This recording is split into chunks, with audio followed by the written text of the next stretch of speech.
Will Dalton here, Happiness Warrior. Today I wanted to talk to you about how to end addiction.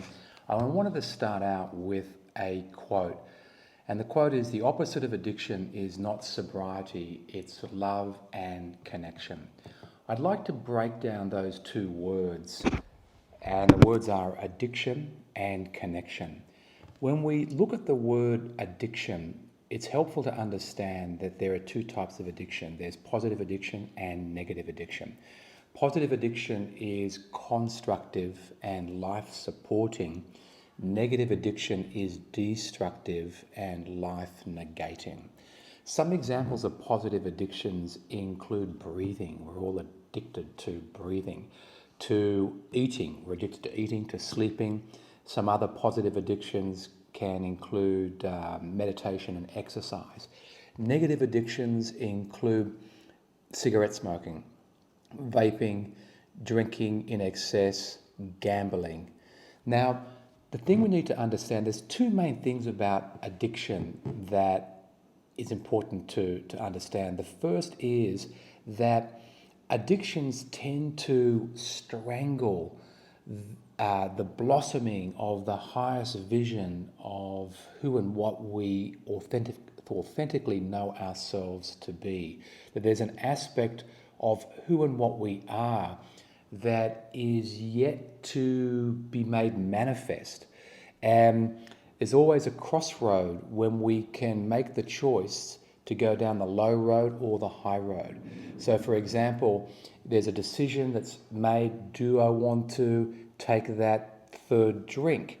Well, if you take the third drink, you're making a certain choice to enliven one aspect of who and what you are. And then if you make the choice not to drink, then you're enlivening another aspect of who you are. We're constantly breathing life into whatever vision we have for ourselves. So when we're addicted to negative addictions, what tends to happen is we're strangling the highest potential of who and what we are. Now, another thing to notice with addictions is these two words, cognitive dissonance. What is cognitive dissonance? That's where one aspect of me knows I don't want to be engaged in this behavior, yet there's another aspect of me that is engaging in the behavior. So there's these two aspects, you could say, the higher self and the lower self, that are kind of battling it out for dominance, battling it out for who's going to be in control. Now, the issue with cognitive dissonance is that it chews up so much bandwidth of attention that could otherwise be rerouted and redistributed to more positive and uplifting tasks or creative endeavors. Let me give you an example. Last year, I went on a sailing trip in the Mediterranean through the Greek islands, which is not actually the Mediterranean, it's the Adriatic Sea. And on this trip were about 4 buddies of mine, and they're all into kite surfing. I used to windsurf, but I'm not really into kite surfing. So every day they're spending 6, 7, 8 hours a day kite surfing. Then when they're not kite surfing off the boat, then they're talking about kite surfing. And when they're not talking about kite surfing, they're taking photos of kite surfing. If they're not taking photos of kite surfing, then they're posting these photos on Instagram. To be perfectly honest with you, I'm not into kite surfing. I just don't find that fascinating. It looks good, but I'm not interested. So when the boat pulled into this island called Syros, I diplomatically exited the vessel, extricated myself from the vessel, mutiny, and I ended up staying on this island for about 1 month. I didn't know it at the time, but I was there for a month. At night time, you'd walk down into the old town. There's cobblestone streets and monasteries at the top of the hill. It's really beautiful. And you would see Greek locals sitting in restaurant courtyards, drinking wine and eating seafood and smoking cigarettes. So somehow during this time, I began smoking.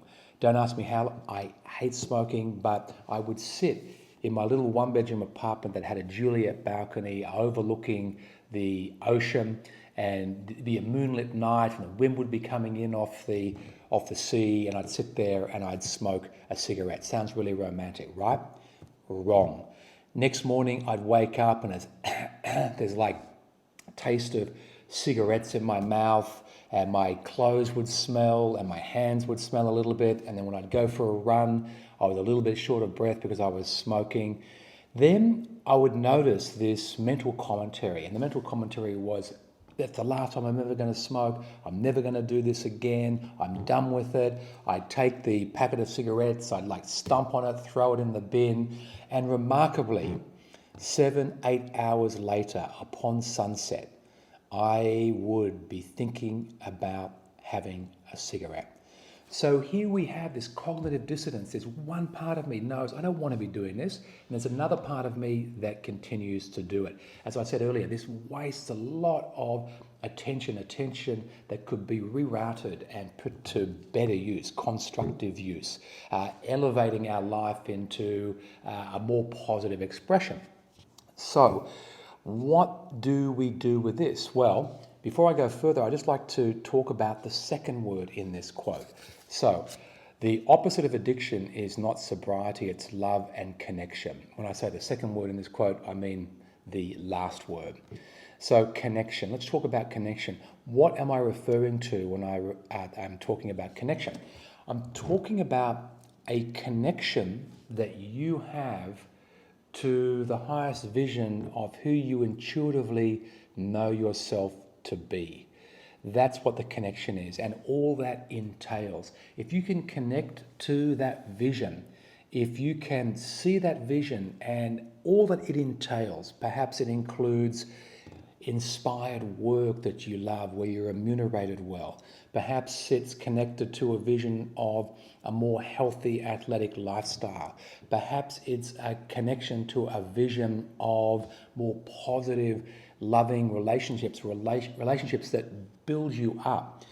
If you connected to this vision and all that it entails, then chances are you're less likely to get involved in habits and addictive behaviors that drag you down.